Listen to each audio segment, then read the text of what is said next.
गुरुद्रोण की नगरी गुरुग्राम का द्रोणाचार्य डिग्री कॉलेज किसी परिचय का मोहताज नहीं है।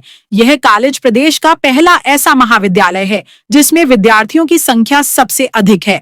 हाल ही में हरियाणा सरकार के उच्चतर शिक्षा विभाग ने इस कॉलेज को मॉडल संस्कृति महाविद्यालय के लिए नामित किया है। इसमें Indira Gandhi national open university के छात्र छात्राएं भी रविवार को काउंसलिंग क्लासेस के लिए आते हैं।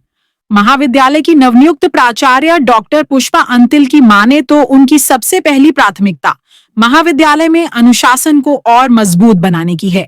इसके लिए उन्होंने कॉलेज के प्रोफेसर लीलमणि गौड़ और उनकी टीम को दोबारा से सक्रिय होने के निर्देश दे दिए हैं।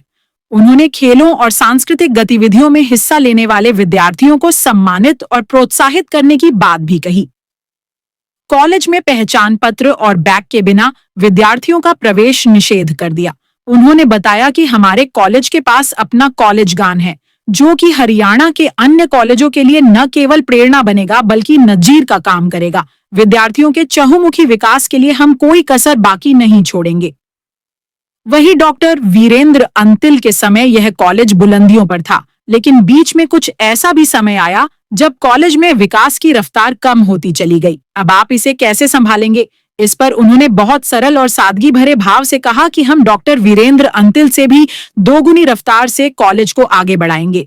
वही स्पोर्ट्स की बात करें तो एचओडी सुनील डब्बास, जो कि अर्जुन अवार्ड और पद्मश्री से सम्मानित है, के नेतृत्व में कॉलेज 6 बार से लगातार चैंपियन बनता जा रहा है।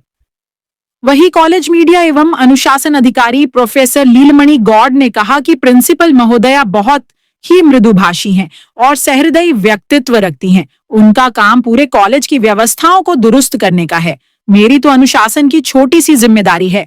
चूंकि अनुशासन मेरे खून में है, मेरी पृष्ठभूमि भी वायुसेना की है, तो मुझे इसे संभालने में गर्व की अनुभूति होती है। हम कंधे से कंधा मिलाकर प्राचार्य के साथ काम करेंगे जिससे कॉलेज प्रदेश में नंबर 1 बना रह सके।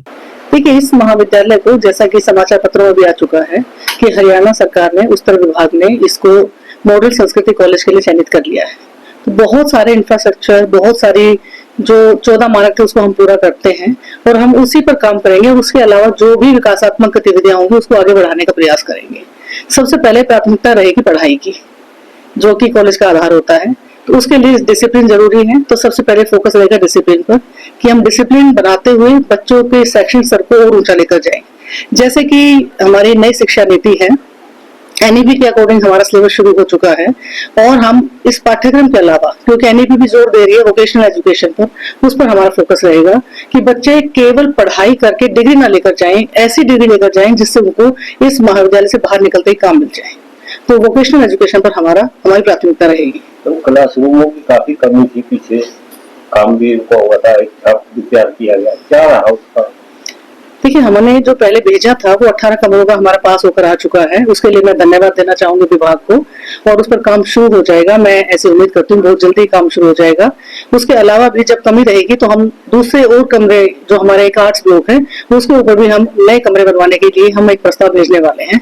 बहुत जल्दी हम शायद उसकी भी अनुमति हमें मिल जाएगी। और जो क्लासरूम की समस्या है, जो बहुत ऐसी समस्या है कि बाहर पढ़ाई बाधित होती है, वो हमारी दूर हो जाएगी। हम स्पोर्ट्स की बात करें तो पिछले 1.5 साल से स्पोर्ट्स का बुरा हाल हो चुका था इस कॉलेज के अंदर। स्पोर्ट्स कॉम्प्लेक्स विभिन्न चुनौतियों का सामना करते हुए मुझे ऐसा लग रहा है, मुझे सुनील डब्बास ने बताया भी कि और चैंपियन हम रहे हैं। और क्योंकि बच्चों में कैपेबिलिटी है, स्टाफ बहुत कैपेबल है यहाँ पर जो लगातार मेहनत कर रहा है। और आगे हमारा रहेगा कि हम स्पोर्ट्स को, क्योंकि 10 स्पोर्ट्स नर्सरी मांगी गई है जो एक सरकार की प्राथमिकता रहेगी। हम जो स्पोर्ट्स हमारे पास हैं उनमें से हमने 10 स्पोर्ट्स नर्सरी अप्लाई किया है और हमारा जो स्टेडियम है इसके लिए भी हमने डीसी साहब से को प्रस्ताव बनाकर भेजा है कि ये इंडोर स्टेडियम भी हमारा ठीक कराया जाए। और जो पीछे ग्राउंड है उसको भी हम जो है मिनी स्टेडियम के रूप में हम बना रहे हैं। जो प्रोजेक्ट हमारा बन चुका है उसके लिए भी हम अनुमति लेने की कोशिश कर रहे हैं कि हमारे पास मिनी स्टेडियम भी हो, ताकि खेलों को प्रोत्साहन दिया जाए जैसा कि हमारी सरकार भी चाहती है। और हर तरह का विकास बच्चों का, क्योंकि ये जो शिक्षा केंद्र होते हैं न केवल शैक्षणिक बल्कि खेल कूद सांस्कृतिक विकास के लिए भी बने होते हैं। तो चहुमुखी विकास बच्चों का हो, ये हमारी प्राथमिकता रहेगी। ये मैं तो ये ऐसा मानती हूँ कि जहां जहां हमें सरकार का सहयोग मिल रहा है, और अब जैसे कि मान लो जो हमारा प्रशासन है वो भी हमें सहयोग कर रहा है।